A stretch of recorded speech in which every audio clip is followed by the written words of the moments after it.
queridos amigos, mais uma vez estamos aqui nos propondo a examinar, ler, comentar o livro Voltei, do irmão Jacó. Havíamos parado na folha 181. O irmão Jacó, percebendo que precisava mudar, transformar-se, abandonar as antigas fórmulas de personalidade, os hábitos, a maneira de ser, de se comportar, de raciocinar, transformando-se num homem novo, mais voltado para os valores espirituais do que nunca. Ele começou a submeter-se a um tratamento de choque. Ele ia ao encontro dos irmãos necessitados, dos infelizes e ignorantes, para fazer o que ele chamou de exercitar a sua capacidade de suportação, suportar tudo que pudessem, todas as acusações, todas as injúrias, tudo aquilo que pudessem apontar de defeitos nele, porque ele estava determinado à transformação. Então ele ouviu muita coisa. Criticavam-no a respeito dos propósitos dele, das intenções, trouxeram antigas faltas, coisas de muito tempo, erros da mocidade, omissões da idade madura, como ele falou, gestos eventuais de aspereza, pequenas promessas não cumpridas, problemas de sentimento não liquidados, tudo era revolvido pelos inimigos do bem, dos quais me aproximei nas melhores disposições de entendimento fraterno. Aqui nós havíamos parado. Consoante as lições novas, armazenava semelhante material com o cuidado do homem prevenido que guarda lanternas adequadas para as horas escuras. Em muitas ocasiões, afastei-me do campo de luta em lágrimas, considerando as alegações que me eram atiradas em rosto. Mas que fazer? Esse, sem dúvida, era o melhor caminho para identificar os próprios defeitos e extirpá-los, que o importante para ele era justamente ser defrontado com esses defeitos para conseguir mais facilmente superar, arrancar de si tudo aquilo que constituía motivo para recriminações por parte dos irmãos menos esclarecidos. Há companheiros que se não resignam a esse gênero de esforço. No entanto, para ganhar tempo, observei que o primeiro instante que nesse processo de esclarecimento, desde o primeiro instante que nesse processo de esclarecimento é possível abreviar a própria renovação para o bem e limitar grandes lutas. Ele achou que era uma maneira mais rápida de realizar esse trabalho em si mesmo, como que um atalho para conseguir o seu intento, que era a evolução e retirar de si tudo aquilo que estava sendo apontado, sem qualquer piedade, sem qualquer consideração. Vivendo as lições. Por mais de 200 dias, consagrava-me à teoria de iluminação na escola e à prática intensiva dos ensinamentos junto aos irmãos desventurados, quando, certa noite, de volta ao lar espiritual, sozinho, fui assaltado por furioso grupo de clérigos. ou seja, sacerdotes, padres, desencarnados, os quais evidenciavam nas palavras e nos gestos profunda ignorância e lastimável insensatez. Ao que me pareceu, vinham intencionalmente em meu encalço, tentando infundir-me desequilíbrio e terror. Para ele não foi uma coisa, um encontro casual. Para ele teve a ideia de que eles intencionalmente foram fazer uma espécie dessa emboscada, foram atrás dele para infundir-lhe terror, desequilibrá-lo. Embuçados em capuzes de trevas, contei-os um a um. Eram 16 figuras de aspecto sinistro. Acercaram-se de mim, violentos e sarcásticos. Rememoravam os ataques que, por vezes impensadamente, desfechara eu sobre os padres. Então, lá na Terra, enquanto ainda encarnado, algumas vezes, sem pensar muito, sem medir as consequências do que estava realizando, ele tinha falado contra os padres, contra, enfim, aquela religião, contra os padres. E isso ficou registrado.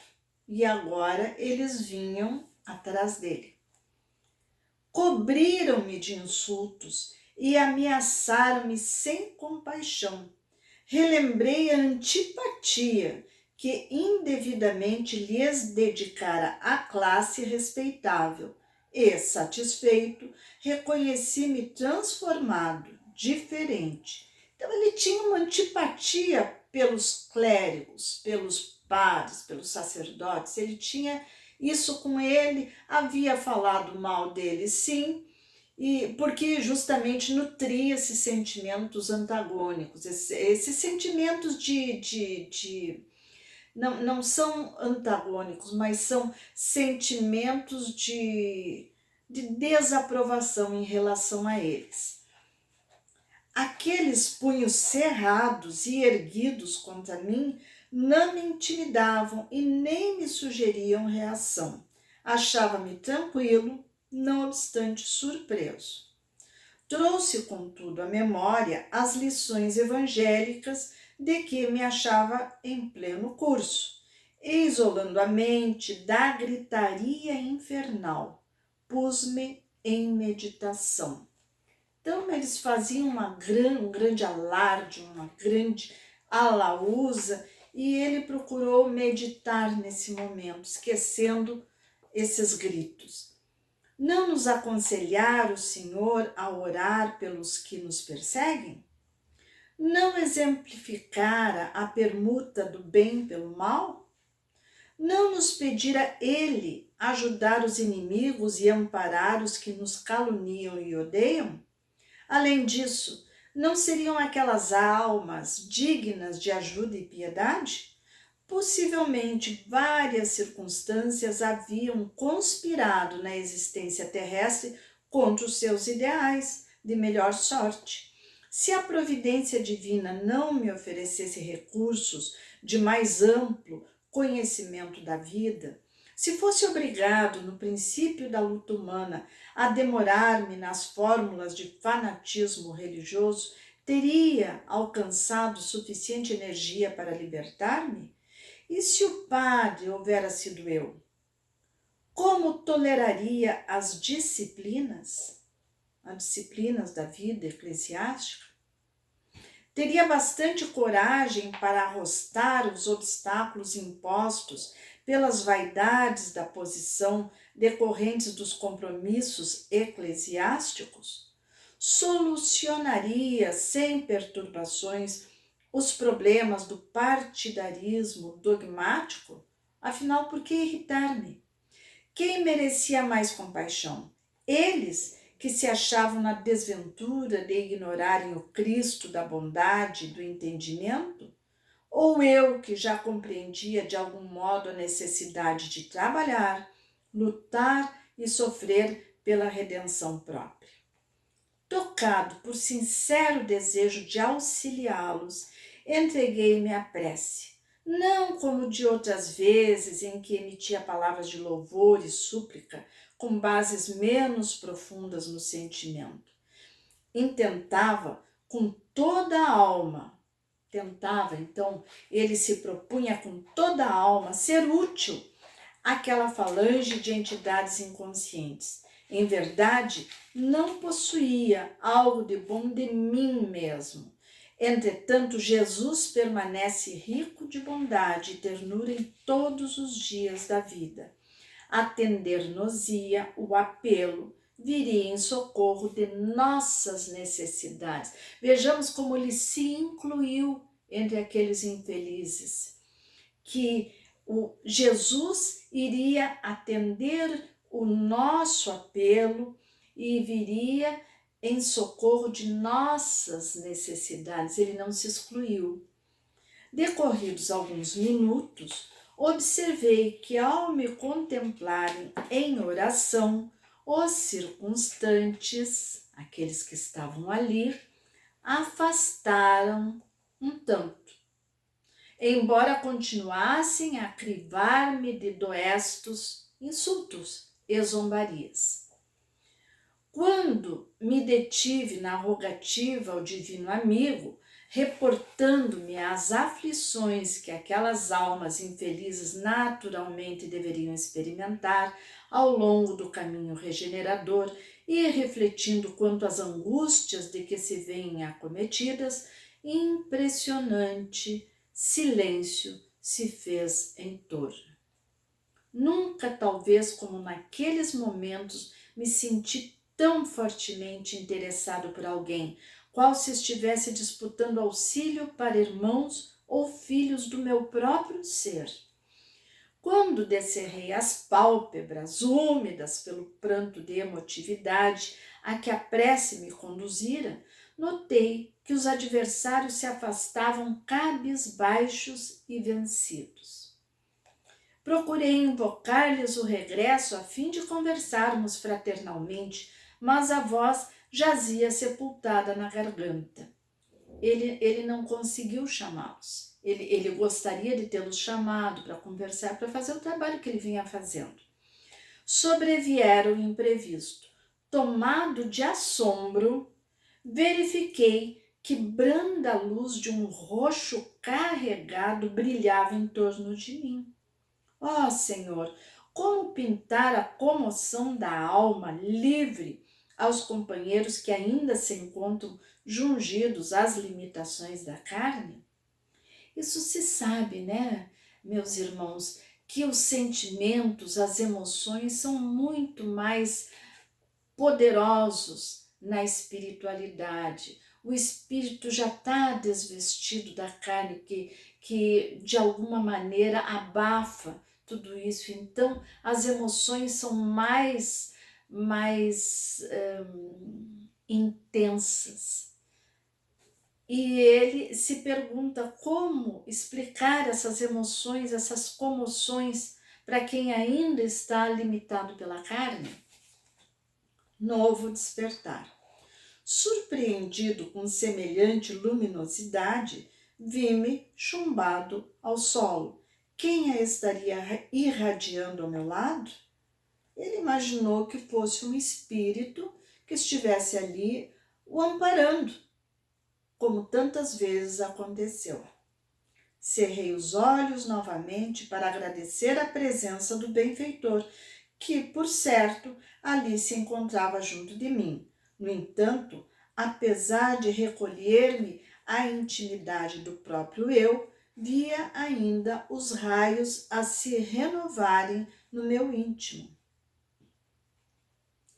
Intrigado, refugiei-me de novo na prece, em silêncio, quando, em meio da massa luminescente, lobriguei, ele visualizou, ele viu o vulto de alguém que procurava evidenciar-se. Era Bittencourt Sampaio. a estimular-me o coração para o bem. Não se revelava tão nítido quanto na noite inolvidável de nosso encontro no santuário, mas não tive qualquer dificuldade para reconhecê-lo. Jacó, disse ele depois de algumas palavras de encorajamento e saudação, não te admires da claridade que te rodeia. Ela pertence a ti mesmo. Nasce de tuas energias internas, orientadas agora para a bondade suprema. A concentração de amor verdadeiro produz bendita claridade na alma. A luz é substância divina gerada nas fontes superiores do Espírito Eterno.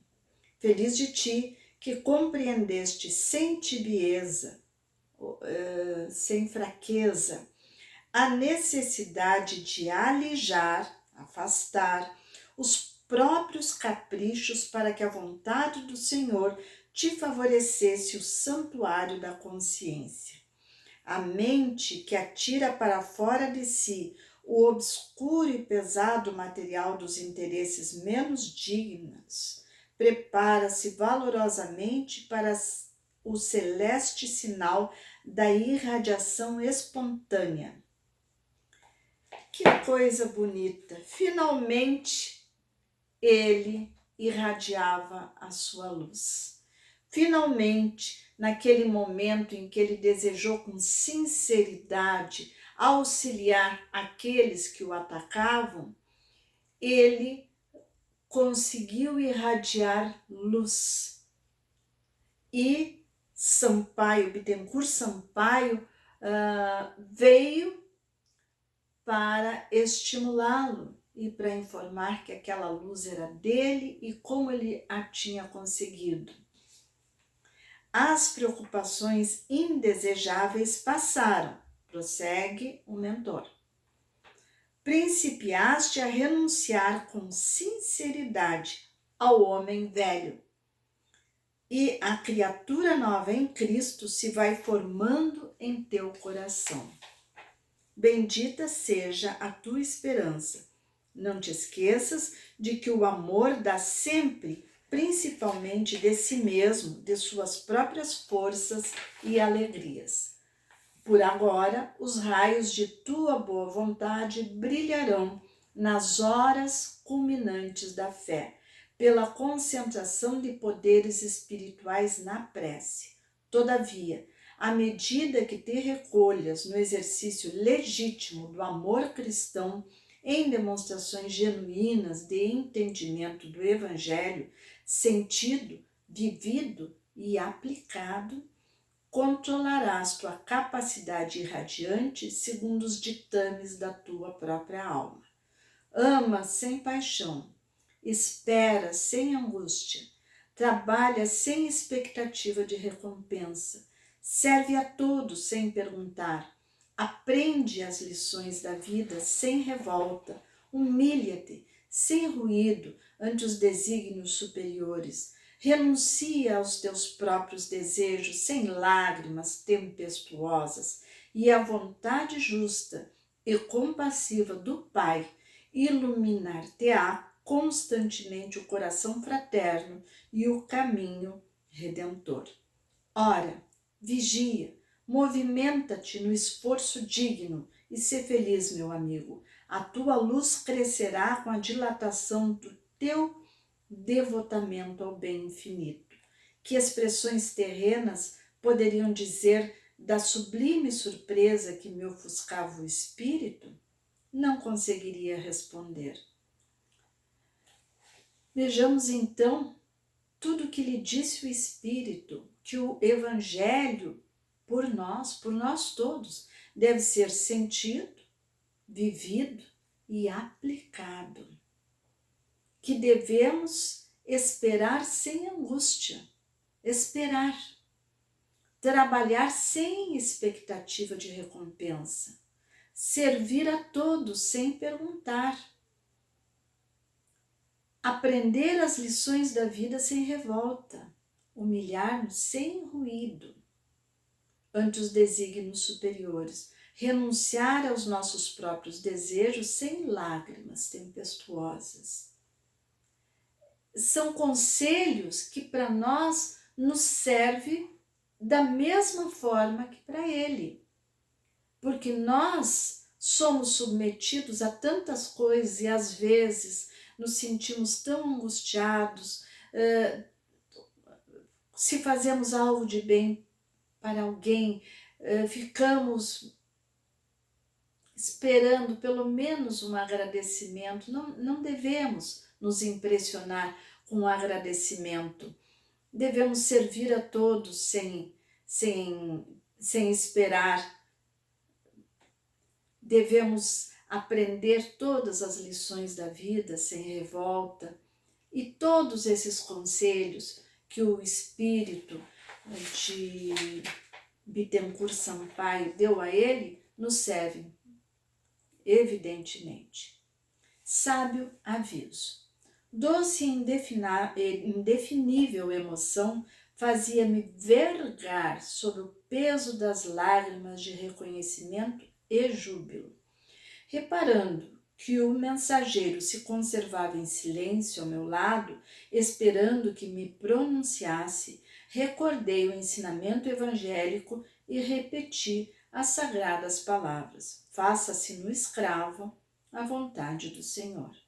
E porque vibrasse no desejo de relacionar minhas experiências novas para os companheiros da retaguarda, para nós, supliquei lealmente: Bittencourt, meu amigo, no plano da carne, nossos irmãos, em maioria, guardam errado conceito de elevação e salvação. Muitos se acreditam privilegiados por apresentarem um simples título de crença religiosa. Eu sou espírita, eu sou evangélico, eu sou católico. Isso bastaria? Não basta. E outros supõem que basta o dever de assistência caridosa e mecânica ao próximo necessitado e sofredor para que subam inconscientemente aos mundos felizes. Bastaria o dever de assistência caridosa, mas mecânica? Ou seja, sem entrega do coração, aquela caridade mecânica que se pode fazer a doar alguma coisa para alguém? Poucos se previnem quanto à exigência de aprimorarem a si mesmos a fim de irradiarem somente amor que o Mestre nos legou. Ser-me-á permitido dar-lhes notícias da esfera nova? Volta ele ao desejo de trazer, mas já não da mesma forma, o desejo sincero de nos auxiliar na carne, nos trazendo notícias da esfera nova. Talvez minha humilde experiência pessoal aproveite a alguns deles para que se decidam a praticar o Evangelho e a servi-lo acima de si mesmos, com esquecimento da vaidade, do orgulho, do egoísmo e da discórdia que muitas vezes nos requeimam o coração. Sim, Jacó, concordou atencioso, serás autorizado a fazê-lo. Entretanto, contém os impulsos que te sugerem a iniciativa. Evita as referências pessoais em teu correio fraterno. Em muitas circunstâncias, a citação de um simples nome provoca enormes perturbações mentais em torno da criatura a quem nos referimos. Então, o Espírito disse que seria permitido, mas que ficasse sem identificação pessoal, que ele trouxesse as referências e a história conforme a sua história, conforme era do seu desejo, mas sem referir-se pessoalmente ao seu nome. Não tentes impor convicções a espírito algum, ainda mesmo em se tratando dos mais profundamente amados. Conta o teu caso tranquilamente aos que te puderem ouvir, longe da curiosidade enfermiça que nunca se anima ao trabalho sério, sem olvidares a função do tempo na sementeira da fé.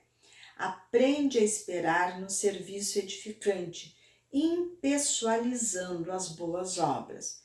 Guarda-te do mau desejo de tudo dizer indiscriminadamente a um só minuto, a ocasião de plantar e cultivar, colher e selecionar.